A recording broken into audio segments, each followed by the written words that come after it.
Good morning, students. Welcome to my channel Grip to Science. Students, we have completed our chapter Electricity and Circuits. Today, in this video, we are going to discuss the back exercise of the chapter. So, let's start the video. First question is fill in the blanks. First, a device that is used to break an electric circuit is called. वो कौन सी device है जो electric circuit को break करती है? Yes, मैंने आपको बताया था चैप्टर में कि एक ऐसी चीज़ होती है इलेक्ट्रिक सर्किट में जो सर्किट को ब्रेक भी करती है और उसको जोड़ती भी है. That is switch. अगर आप स्विच को ऑन करते हो देन सर्किट इज कंप्लीट. अगर आप स्विच को ऑफ करते हो then circuit is broken. Second one, an electric cell has dash terminal. किसी भी इलेक्ट्रिक सेल के कितने टर्मिनल होते हैं? यस, बताया था मैंने आपको, 2 terminal. One is positive, one is negative. Next question is mark true और false for the following statements. Electric current can flow through metals. Metals में से इलेक्ट्रिक करंट फ्लो करता है. दे आर कंडक्टर्स और insulators. Yes, they are conductors, so they can flow the current. Second one, instead of metal wires, a jute string can be used to make a circuit. एक circuit बनाने के लिए हम wire का इस्तेमाल करते हैं. बल्ब को, स्विच को, इन सब को कनेक्ट करने के लिए हम वायर्स का इस्तेमाल करते हैं. कौन सी वायर? Metal wire. अगर हम उसकी जगह एक जूट का धागा लगा देते हैं तो क्या वो सर्किट कंप्लीट होगा? This is false. वो कंप्लीट नहीं होगा. क्यों कंप्लीट नहीं होगा? बिकॉज जूट इज इंसुलेटर, तो उसमें से करंट फ्लो ही नहीं करेगा. और जो मेटल है वो क्या है? आपकी कंडक्टर है, तभी उसमें से करंट फ्लो करता है. Next is electric current can pass through a sheet of thermocol. जो थर्मोकोल की शीट होती है, आप सभी ने देखा है, क्या उसमें से इलेक्ट्रिक करंट पास करता है? फॉल्स. उसमें से इलेक्ट्रिक करंट पास नहीं करता है. That is also insulator. Question number 3. Explain why bulb would not glow in the arrangement shown below. इस अरेंजमेंट को ध्यान से देखो. इस अरेंजमेंट में बल्ब ग्लो नहीं कर रहा है. क्यों नहीं कर रहा? आप कहोगे कि सेल भी है, टेस्टर भी है, बल्ब भी है, वायर्स भी हैं, सभी कनेक्टेड भी हैं, फिर भी बल्ब ग्लो नहीं कर रहा. Why? Bulb will not glow in the arrangement because the holder of the tester. Tester के होल्डर को देखो, वो किस चीज़ का बना हुआ है? Used in the connection is made of plastic. किसका बना हुआ है वो? प्लास्टिक का, which is an insulator. Plastic क्या है? इंसुलेटर है. तो उसमें से करंट कैसे फ्लो करेगा? This current will not flow in the circuit. अब करंट फ्लो नहीं करेगा तो बल्ब भी ग्लो नहीं करेगा. Next question is complete the drawing to indicate where the free ends of the 2 wires should be joint to make the bulb glow. यहाँ देखो आप कंप्लीटली इसको, एक बल्ब है, एक सेल है, वायर्स भी हैं, स्विचेस भी हैं. तो आप इन वायर्स को किस तरह से अरेंज करोगे कि ये सर्किट जो है वो कंप्लीट हो जाए और ऐसा कंप्लीट हो कि जो बल्ब है वो ग्लो करे. Let's see. हम इस तरह से इसको ज्वाइन करेंगे. करेक्ट पोजीशन क्या है कि सेल के एक तरफ से एक वायर एक स्विच के एक एंड पर आएगी और दूसरी तरफ से दूसरी वायर स्विच के दूसरे एंड पर आएगी. Earlier the connection was not complete. जो क्वेश्चन में मैंने आपको कनेक्शन दिखाया था वो कंप्लीट नहीं था. क्यों कंप्लीट नहीं था? As one end of the cell, cell का वन एंड जो है that is not connected to the switch, वो स्विच के साथ कनेक्ट नहीं था, इसलिए बल्ब ग्लो नहीं कर रहा था. To complete the circuit one end of the cell must be connected to switch. एक एंड तो कनेक्टेड था पहले ही बल्ब के साथ और दूसरा नहीं था. तो अब हमने क्या किया? उस एंड को स्विच के साथ कनेक्ट कर दिया and then to the bulb. देखो, सेल से स्विच तक कनेक्शन होगा, कनेक्शन से बल्ब तक होगा. अगर आपने सेल से स्विच तक कनेक्ट कर दिया और बल्ब तक नहीं किया, ठीक है, तो वो सर्किट कंप्लीट नहीं है, क्योंकि सेल ने स्विच को तो सप्लाई कर दी इलेक्ट्रिसिटी की, पर स्विच आगे बल्ब को सप्लाई कैसे करेगा अगर कनेक्शन कंप्लीट नहीं होगा? ठीक है, तो हमने इसको करेक्ट कैसे किया कि सेल के एक एंड को स्विच तक कनेक्ट किया और फिर उसको बल्ब तक कनेक्ट कर दिया. Then bulb will start growing. Next question is what is the purpose of using an electric switch. Electric switch का क्या पर्पस है? Very important. Electric switch is use to either break the electric circuit or to complete it. अभी बताया था starting में आपको कि electric switch क्या करता है? या तो सर्किट को ब्रेक करता है या उसको कंप्लीट करता है। व्हेन स्विच इज ऑन, जब स्विच को हम ऑन करते हैं, करंट जो सर्किट है वो कंप्लीट हो जाता है। सर्किट कंप्लीट होने की वजह से क्या होगा, current will flow.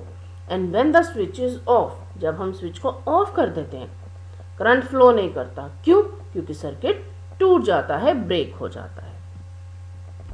Next question is, would the bulb glow after completing the circuit below if instead of safety pin we use an eraser. यहाँ देखो सेफ्टी पिन लगी हुई है दो एंड को जोड़ने के लिए, तो अगर इस सेफ्टी पिन की जगह हम इरेजर रख देते हैं, सर्किट हम कंप्लीट करते हैं, वायर हम ज्वाइन कर देते हैं बल्ब के साथ, सर्किट हम पूरा कंप्लीट करते हैं, पर हम सेफ्टी पिन की जगह अगर हम इरेजर को यूज करते हैं, देन क्या बल्ब ग्लो करेगा? No, the bulb will not glow, bulb glow नहीं करेगा। क्यों नहीं करेगा? बिकॉज बल्ब जो रबर है that is an insulator. Rubber क्या है? एक इंसुलेटर है, और इंसुलेटर है तो उसमें से current that will not flow through it, उसमें से करंट फ्लो नहीं करेगा, और करंट फ्लो नहीं करेगा तो बल्ब ग्लो नहीं करेगा। Next question is, would the bulb glow in the circuit shown below. ये सर्किट दिखाया हुआ है मैंने आपको, कंप्लीट ही दिखाया हुआ है, क्या इसमें बल्ब ग्लो करेगा? No, the bulb will not glow, bulb glow नहीं करेगा, because the wires from both terminals of the battery, जो सेल है इसके दोनों टर्मिनल से जो वायर जा रही हैं, they are connected to the one terminal of the bulb. Bulb के दो टर्मिनल होते हैं, बताया था मैंने आपको जब हमने चैप्टर डिस्कस किया था, एक बिल्कुल बेस पे होता है और एक बेस के थोड़ा सा ऊपर सेंटर में होता है। तो दोनों जो वायर्स हैं वो एक ही टर्मिनल पर जाकर कनेक्ट है, और एक टर्मिनल पर जाकर कनेक्शन होने से कभी भी सर्किट कंप्लीट नहीं होता है। In order to make the bulb glow, wires should be connected to the both terminals of the bulb. अगर आप चाहते हो कि बल्ब ग्लो करे तो वायर्स जो है दोनों टर्मिनल के साथ कनेक्टेड होनी चाहिए, एक वायर एक टर्मिनल के साथ, दूसरी दूसरे टर्मिनल के साथ, then the circuit will be complete. Using the conduction tester on an object, it was found that the bulb begins to glow. Conduction tester आप सभी ने देखा होगा, घर में टेस्टर यूज करते हैं ना, देखने के लिए कि उसमें करंट आ रहा है या नहीं आ रहा है। तो हम क्या देखते हैं कि जब हम टेस्टर को यूज करते हैं तो उसके अंदर जो छोटा सा बल्ब होता है वो ग्लो करने लग जाता है, जलने लग जाता है। Is that object a conductor और इंसुलेटर? वो कंडक्टर है या इंसुलेटर है? The object must be a conductor. Object क्या है? कंडक्टर है। जो टेस्टर है वो कंडक्टर है, तभी तो उसमें करंट पास होता है, करंट पास होता है तभी उसमें बल्ब ग्लो करता है। Tester bulb will not glow in case of an insulator. अगर वो इंसुलेटर होता तो बल्ब ग्लो नहीं करता। Why should an electrician use rubber gloves while repairing an electric switch at your home? Explain. आपने देखा होगा कि घरों में जब भी कोई इलेक्ट्रिक स्विच को रिपेयर करते हैं या कोई इलेक्ट्रिक इंस्ट्रूमेंट रिपेयर करते हैं, जो इलेक्ट्रीशियन होते हैं वो हमेशा रबर के ग्लव्स डाल के रखते हैं। क्यों डालते हैं? Because rubber gloves are insulator. Rubber के जो ग्लव्स होते हैं वो क्या हैं? Insulator. Means they do not allow the current to pass, वो अपने में से करंट को पास नहीं होने देते हैं। Thus, electrician use rubber gloves while repairing an electric switch at your home for the safety purpose. वो किस लिए यूज करते हैं इलेक्ट्रिक ग्लव्स को? सेफ्टी पर्पस के लिए। As it protect them from electric shock, ताकि उनको इलेक्ट्रिक करंट ना लगे, क्योंकि वो सर्किट के साथ काम कर रहे हैं। तो अगर वो प्रिकॉशंस नहीं लेंगे तो उनको करंट लग सकता है। तो अपने आप को सेफ रखने के लिए वो रबर के ग्लव्स को पहनते हैं। Last question is, the handles of the tools like screw driver and pliers used by electrician for repair work usually have plastic और रबर कवर्स ऑन दैम। जितने भी इंस्ट्रूमेंट जो इलेक्ट्रीशियन यूज करता है, स्क्रू ड्राइवर होता है या tester होता है, जितने भी उसके इंस्ट्रूमेंट होते हैं, उसका जो हैंडल होता है, ठीक है, that is made up of plastic. या तो प्लास्टिक का बना होता है या रबर का बना होता है।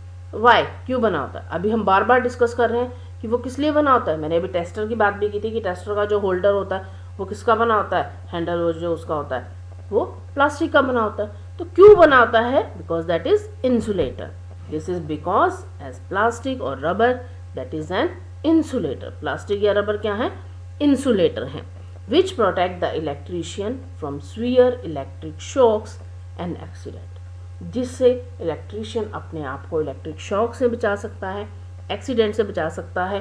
क्यों? क्योंकि जो होल्डर साइड होती है, जो प्लास्टिक की बनी होती है या रबड़ की बनी होती है, वहाँ से वो उसको पकड़ के रखते हैं। अगर वो कंडक्टर होगा, अगर वो मेटल का बना होगा, तो जैसे ही करंट आएगा इलेक्ट्रिशियन को करंट लग जाएगा। तो अपने आप को बचाने के लिए, प्रोटेक्ट करने के लिए वो सारी चीज़ों के होल्डर किसके बने होते हैं? प्लास्टिक या रबर के, या हम कह सकते हैं किसी भी इंसुलेटर मटेरियल के बने हैं।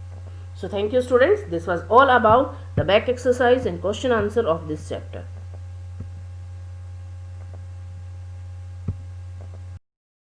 If you have any doubt, then you can ask in the comment section below. If you like this video, then please like and share it and subscribe to the channel for more such videos.